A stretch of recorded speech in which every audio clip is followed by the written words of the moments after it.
Welcome back to the deep dive. Today, we're looking closely at a pretty charming piece of source material. It's a short children's story called The Pumpkin Patch Playground Magic. Right. Seems simple on the surface. Exactly. And you might be wondering, what can we really pull from a story aimed at like 3 to 8-year-olds? But our mission today is really to show how even very short stories when well crafted, pack in some pretty complex themes using really memorable images. Yeah, it's about the narrative engineering behind it. Totally. We're digging past the fun surface to see how it works, looking at the specific details that make it joyful, and crucially, how it delivers lessons on, say, responsibility without, sounding like a lecture. Okay, so where does it start? Okay, let's unpack this. It kicks off with a really classic scene. Farmer Jolly's pumpkin patch. You instantly picture it, right? Round orange pumpkins everywhere. It's the stage. It's the resource pool, basically. It is. And the whole thing gets going because of, well, a windy afternoon. Seems random, but it's key. The catalyst. That wind turns a static scene dynamic. Precisely. And the author gets straight to it, which is smart for kids. Oh, yeah. Economy of language. No messing about. The wind blows and bang, you're into the fantasy. They don't really dwell on character intros or anything. The magic system appears right away. Exactly. So what is this magic system? The story says the pumpkins, they began to wiggle, bounce, and roll until they rearranged themselves into a giant playground. And that's the core of this first part.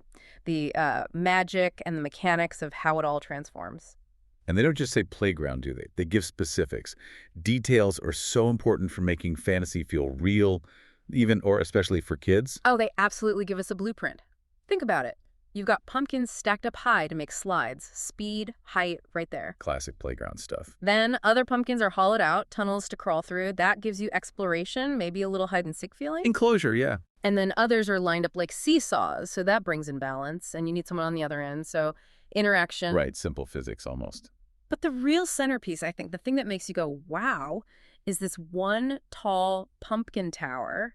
Ah, the tower. Yeah, with a spiral staircase made completely out of vines. That staircase is interesting, isn't it? Yeah. Narratively speaking. Yeah. Why vines?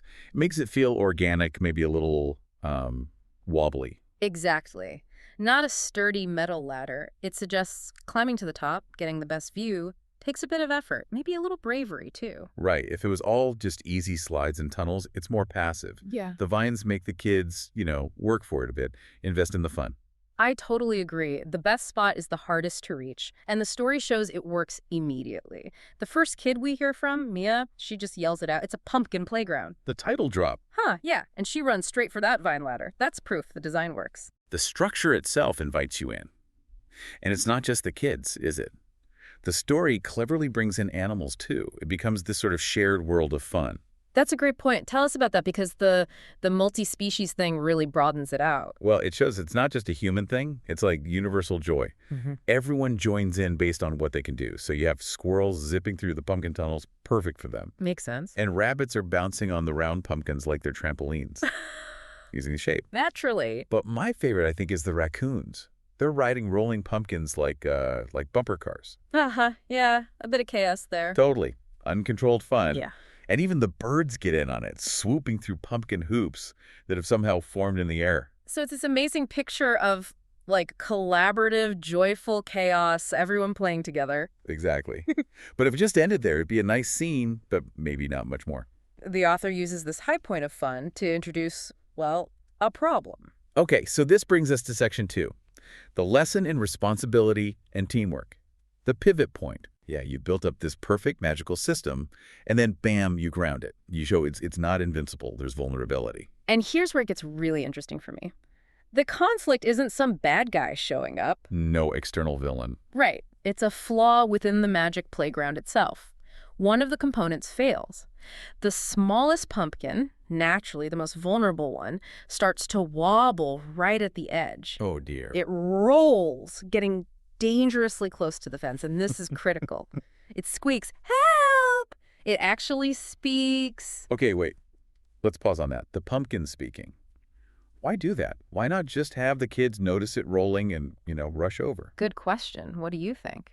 Well, giving it a voice. I mean, that fundamentally changes the relationship, doesn't it? It's not just a thing anymore, an object or part of the playground structure. It becomes a character. It becomes a participant Yeah. with feelings, needs. That cry for help makes it about empathy, not just fixing a problem. Hmm. It teaches that the source of their fun isn't just there. It needs care. It can Yeah. ask for help. The magic itself depends on them paying attention. That's a fantastic way to put it. So it's not just like fixing a toy that broke, it's helping a friend who's in trouble. Precisely. And the reaction is immediate. The fun stops. Everyone, kids and animals, works together. As a team. And the actions described are very physical, very grounded. It doesn't say the pumpkin magically floated back. No easy fix. They had to push and pull and guide it. It's collective effort. Real teamwork shown, not just talked about. It takes coordinated work. And the payoff for that work is instant, reinforcing the lesson, that reciprocity. Exactly. The rescued pumpkin, what does it do? It beams with a clear golden glow. Ah, visual reward. Instant positive feedback. Caring pays off immediately. And then the pumpkin itself gives the moral of the story, basically. Connects the action to the theme. So it says. That says, thank you. We pumpkins love being part of the fun, but we need friends to take care of us too. It's quite direct. Wow. And if you think about that in like a bigger picture way, maybe resource management or community, it's quite profound for a children's story. It says, recognize that things you enjoy aren't always self-sufficient. They need looking after. Fun requires upkeep from the people enjoying it. That one moment, that rescue, it totally changes the kids' relationship with the patch, doesn't it? They go from just using the magic playground To being stewards of it. caretakers. Yeah, active stewards. Which brings us nicely to section 3, the enduring magic and the core takeaway. Right, the long-term impact. So the story says, from that day on, they didn't just play.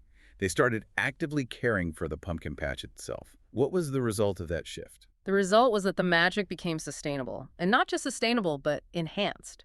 The source is really clear because they took care of the patch. The next autumn, the pumpkins grew back bigger, brighter, and ready to create the most magical playground again. So their effort directly fed back into the system, resource investment 101, like you said, but told as fantasy. Exactly. The magic didn't just return, it came back better. It's a perfect loop. Invest pair, get a bigger return. Simple, elegant, a positive cycle. And this is where the story makes sure the reader, even a young one, gets the main points. It lists the takeaways. Teamwork is important for solving problems. Check. Responsibility for shared things, shared spaces is crucial. Got it. And, maybe most importantly, you need to care for the things and places that bring you joy. The joy itself kind of depends on your contribution. So the big universal lesson here is that fun is better, and it lasts longer when it's balanced with kindness and taking care of things. The magic isn't just a passive thing that happens to you. You play an active role in keeping it going, even making it stronger. Yeah, it's a shared responsibility. Basically, the mantra you can pull out is pretty clear. And it works for any age, really. Take care of the things that bring you joy. And they'll bring even more magic back to you. Precisely. It's reciprocity in action. You invest, you get more back. Which is, fundamental for communities, for sustainability, for relationships, really. So thinking about this whole thing, the pumpkin patch playground magic, it's way more than just a cute story, isn't it? Definitely not. It's structurally quite clever. It uses these really specific, fun images, the vine stairs, the raccoons on pumpkin bumper cars, to deliver some pretty big ideas. Yeah, it gently guides the reader from being just a consumer, someone enjoying the magic. To being an active caretaker, someone who understands they have a role in keeping that joy alive. Empathetic caretaker, even. Which leaves us with a thought maybe for you listening. Based on that core idea, the magic growing back bigger and brighter because of the care it received. Okay.